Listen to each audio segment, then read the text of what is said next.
улуттук телерадио корпорация жөнүндөгү мыйзамды кабыл алуу азырынча эртелик кылат. Себеби улуттук телерадио корпорациянын алдында түзүлгөн байкоочулар кеңеши жобо боюнча 2013-жылга чейин иштеш керек да.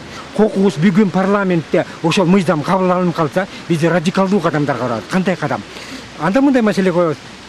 Хорошо, орусча айтканда туура, жакшы.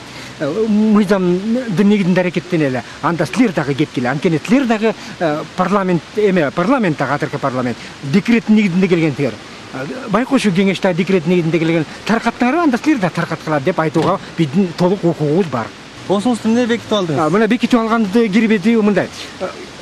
Келиңиздер шоу спектакль куруп, талаш жөнү жок талаштарды устраивать этпей бир багытта иш алып баралы. Унчукпай эле иштейли ар кимиз. Экинчи, эгерде УТРК жөнүндөгү маселени ушундай жол менен чечсеңер, анда Кыргызстанда демократияны көмгөнгө барабар. Анда сөз эркиндигине шек келтирдиңер. Ошону эки маани түшүндүрөт да бул скотч менен бекиткенибиз.